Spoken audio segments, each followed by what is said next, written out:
Sono Alice Castiglioni, responsabile dell'Agenzia per il Lavoro Family Care di Gallarate. Abbiamo un grande obiettivo: far tornare la serenità in famiglia e consentire alle persone anziane di poter vivere la loro vita nella loro abitazione. Family Care può essere un punto fermo per voi in caso di supporto, mediazione o sostituzione del personale. Vi aspettiamo in via Magenta 6 a Gallarate.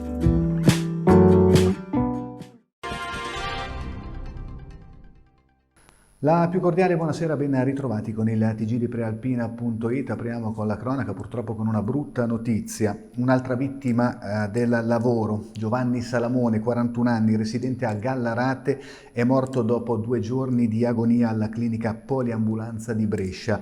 L'operaio era precipitato da 9 metri di altezza, stava lavorando alla rimozione di alcune coperture in amianto sul tetto della società telefonica lombarda a Brescia quando, per cause ancora in fase di accertamento, la copertura in plexiglass ha ceduto. Il 41enne è stato portato con la massima urgenza all'ospedale dove poi è morto. Giovanni Salamone lascia la moglie e un figlio piccolo, era di origini siciliane e da qualche tempo viveva in città. E restiamo purtroppo in tema. Un operaio di 57 anni è rimasto ferito a causa di un infortunio sul lavoro nella mattinata di oggi. È avvenuto nell'azienda Sigat di Uboldo in via Caduti della Liberazione. Durante un processo di produzione una bobina di 700 kg è caduta sulle gambe del lavoratore. Soccorso dai colleghi, l'uomo è rimasto sempre cosciente. Sul posto un'ambulanza della Croce Azzurra e un'automedica proveniente da Milano. L'operaio è stato trasferito al pronto soccorso dell'ospedale Sant'Anna di Como. Sull'incidente accertamenti della polizia locale. E ancora in tema di lavoro, di sicurezza, CGIL, CISL e UIL in piazza Montegrappa, oggi a Varese. La richiesta forte è quella di un patto appunto per la sicurezza dei lavoratori. Il servizio con immagini di Angelo Puricelli, di Agenzia Blitz. Le croci con l'elmetto e le pettorine adagiate per terra in piazza Montegrappa. CGIL, CISL e UIL hanno scelto il centro di Varese per l'assemblea dei delegati della sicurezza, che si sono ritrovati per chiedere a gran voce un patto per la sicurezza dei lavoratori, a fronte degli oltre 480.000 infortuni che si sono verificati nei primi 8 mesi dell'anno, con oltre 600 vittime, una media di 3 al giorno. Abbiamo scelto la piazza principale di Varese, ha spiegato Stefania Filetti, segretario generale della CISL di Varese, per dare visibilità ad un tema importantissimo che negli anni non ha trovato attenzione e il numero delle vittime lo dimostra. C'è ancora poca informazione, vigilanza e controllo. Occorre un impegno comune per contrastare la crescita degli infortuni sul lavoro e maggiori investimenti in sicurezza. Cronaca Varese, 2 minorenni sono state bloccate e arrestate dopo un furto in città. I particolari nel servizio di Marco Croci con immagini di Angelo Puricelli di Agenzia Blitz. Gli agenti della Polizia di Stato hanno arrestato 2 ragazzi minorenni di origine rom, colti in flagranza mentre rubavano in un'abitazione in pieno giorno a Varese. L'intervento è stato possibile grazie alla chiamata al 112 da parte del padrone di casa, che dalla app collegata alle telecamere aveva visto le 2 ragazze intente a rovistare nel suo appartamento. Sul posto si sono precipitate le pattuglie della volante. Gli agenti hanno incrociato le giovanissime che proprio in quel momento stavano cercando di fuggire con la refurtiva. Bloccate, hanno affermato di non aver ancora compiuto 13 anni, cosa che le avrebbe rese non imputabili, ma gli accertamenti ospedalieri sulla densità ossea hanno appurato che l'una aveva 17 anni e l'altra 16. Inoltre, dalle indagini è emerso che avevano numerosi precedenti e che la stessa mattina avevano cercato di rubare in un'abitazione di Giubiano. Sono state quindi arrestate. Rimaniamo a Varese, Autovelox in Viale Europa, iniziati i lavori e l'impianto entrerà in funzione entro la fine di novembre. Il servizio è stato realizzato da Barbara Zanetti. Sono cominciati i lavori per la posa dell'Autovelox in Viale Europa. Per ora gli operai si sono occupati di realizzare la base della centralina elettrica a lato della strada, più o meno all'altezza del Civico 30, in direzione di Viale Piero Chiara.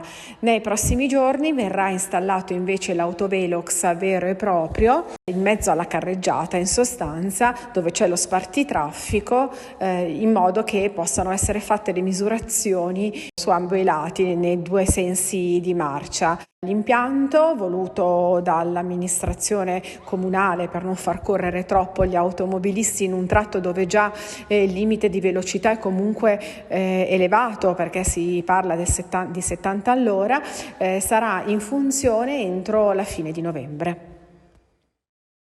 Cambiamo argomento, caro bollette e corsa alle alternative al gas. Boom di richieste all'ufficio dell'Ente Parco del Ticino per poter tagliare alberi e ricavare legname da utilizzare per riscaldarsi, anche se esistono precise limitazioni a riguardo. I dettagli nel servizio.